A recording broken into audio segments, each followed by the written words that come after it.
So now that we know what ABCD parameters are, I'm going to let you in on a little secret. Typically, we don't even calculate them.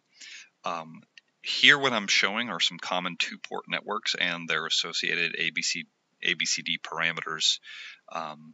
I encourage you to, on your own, make sure that you understand all the calculations that I'm showing here, particularly for the length of transmission line right here, which is a little bit different than some of the other ones. So make sure that you understand how to do these different calculations inside and what all these mean.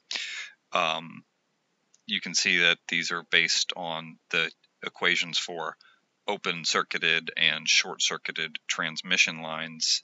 And then I also encourage you to make sure that you understand pi and T configurations for different network topologies, because they use impedances in the T configuration and they use admittances in the pi configuration. So make sure that you're aware of that, of those. I'm not really going to spend any time going over them because they're actually pretty self-explanatory. And it turns out that what ABCD parameters are mostly used for are combining circuits. So we may have a circuit that is a series component, and then we may put that in cascade with a transmission line, and then we may put that in cascade with another series component, something like that. We can determine the overall behavior of the network by just looking at the individual circuits, determining their ABCD parameters, and then combining those ABCD parameters together. Well, how do we do that? We use cascading circuits, and we use a little bit of matrix mathematics. So the unique advantage of the ABCD parameters and why we use them frequently in RF analysis is that cascaded networks or series networks, like I'm showing here, of two or more two-port network, so we can do this with 2, we can do it with 3 or 4, they can easily be analyzed. The overall effect can easily be analyzed by multiplying together the individual ABCD parameter matrices. This is very useful at microwave frequencies, since many circuits consist of cascaded connections consisting of both active and passive elements. So I don't actually have to know what's going on individually in here or in here in terms of the circuit topology if I know the ABCD parameters. And even better, if I know the ABCD parameters for each element in the circuit, I can just determine what the overall effect is by doing a little bit of matrix math.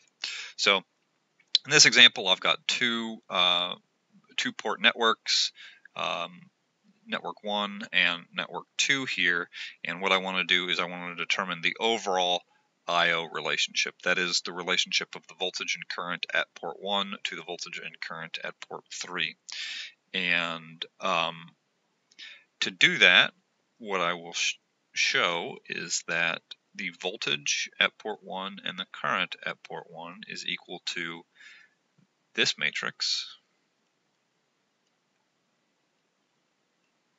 times this matrix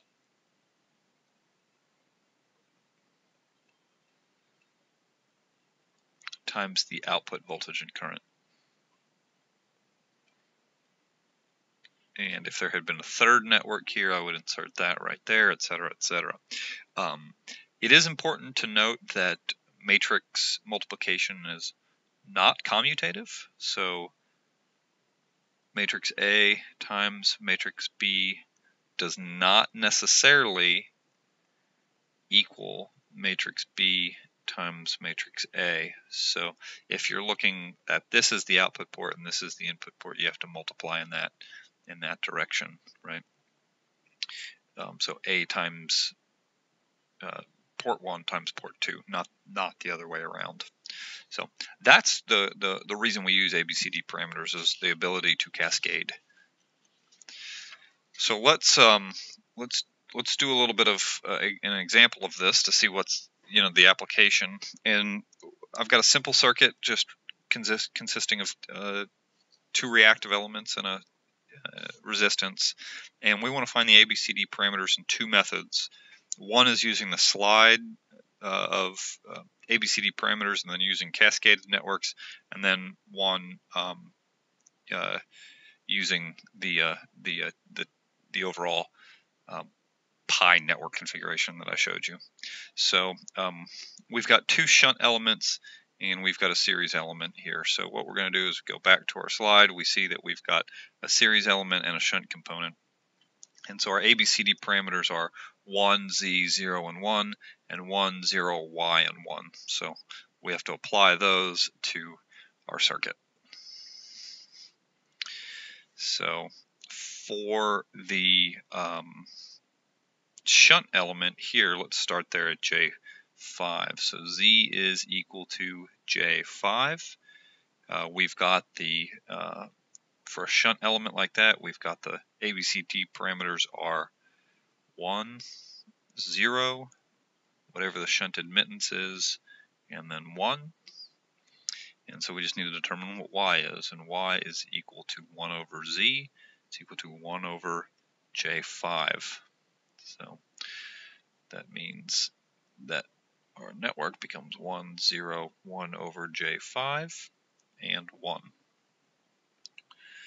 The second element we have is this 25 ohm resistor, and so therefore we've got Z is equal to 25. It's a series element, and the ABCD matrix for a series element from that slide was 1, Z, 0, and 1. So we don't even have to do any calculations for that since Z is the impedance. So this becomes 1, 25, 0, and 1.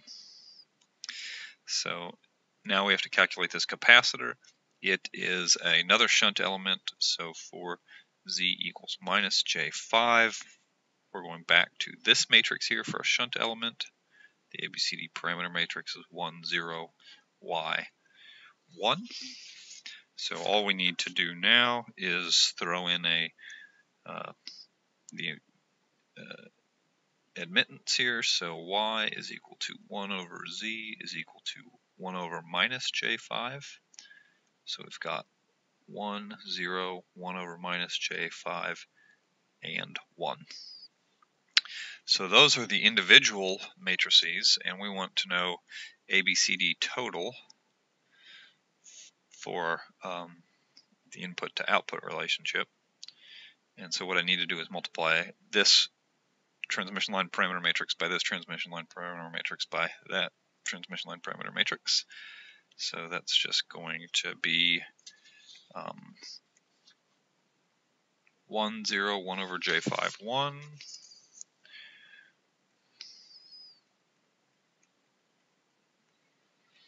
Times 1, 25, 0, 1.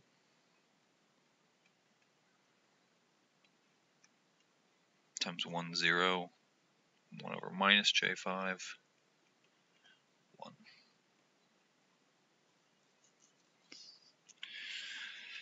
So we have to multiply this by this first, and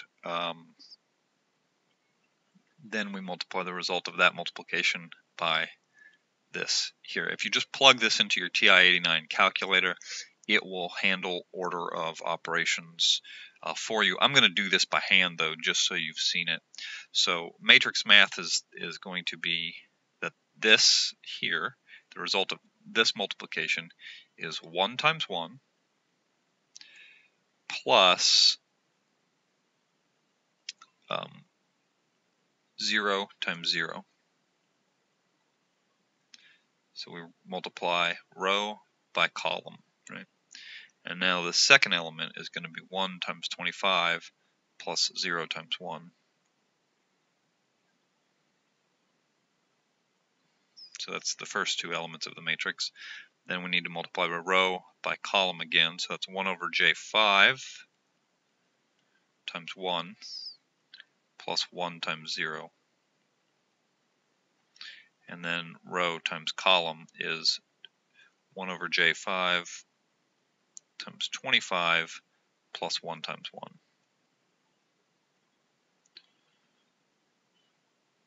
And then we haven't used this yet, so we need to bring it on down.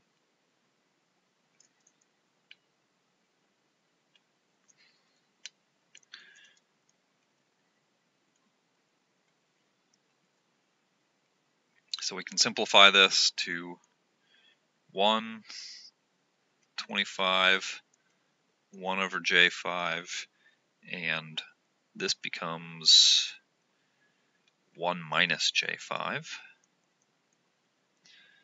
times 1, 0, 1 over minus J5, 1. So now I need to multiply those together, and it's going to be 1 times 1 plus 25 times 1 over minus J5. The second element is going to be 1 times 0 plus 25 times 1.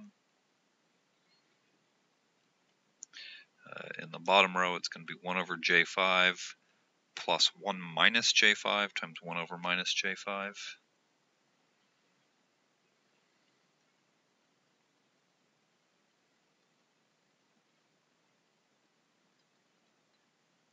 And then it's going to be 1 over J5 times 0 plus 1 times 1 minus J5.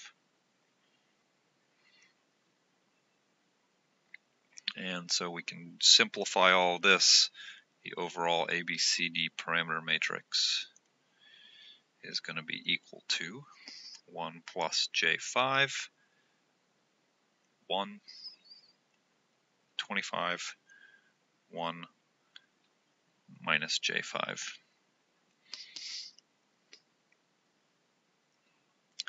So that was method 1, where we used the cascading components to get the overall parameter matrix. The second method that we can use to get those ABCD parameters is if we go back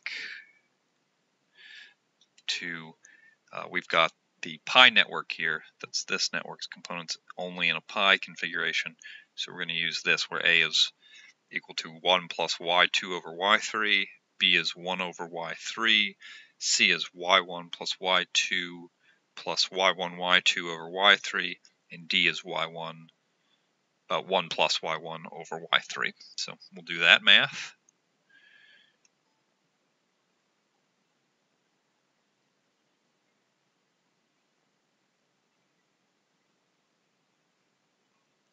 So A is equal to 1 plus y2 over y3.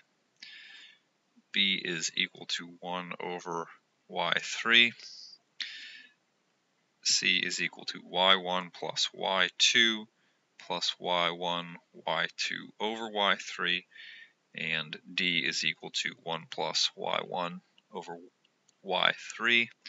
And that's for the configuration. Y1 is a shunt element. Y3 is the series element. Y2 is the shunt element. So from our circuit, this is the inductor here, J5.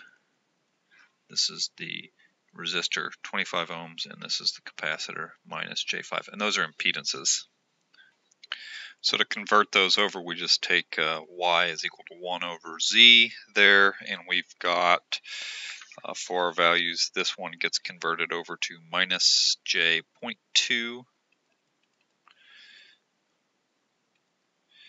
Y3 is just 1 over 25, which is 0.04. And Y2 here is 1 divided by minus J5, which is plus 0.2J. Okay, so we've got those values, and so if we just use these equations, A is equal to 1 plus 0.2I divided by 0.04, which is 1 plus J5. B is equal to 1 over 0.04, which is equal to 25. C is equal to minus J.2 plus J.2 plus minus J.2 times plus J.2 divided by 0.04. And that gives us a value of, those cancel out, the J's cancel out, gives us a value of 1. And then that's 0.2 times 0.2 is 0.04 divided by 0.04 is 1. And then we get, let's see, for D, we have 1 plus y1, which is minus j.2 divided by 0.04. And so that becomes 1 minus j5. Combining all these together, we get 1 plus j5, 25, 1, and 1 minus j5 for our transmission line parameters, which hopefully is the same value as we got here. And it is.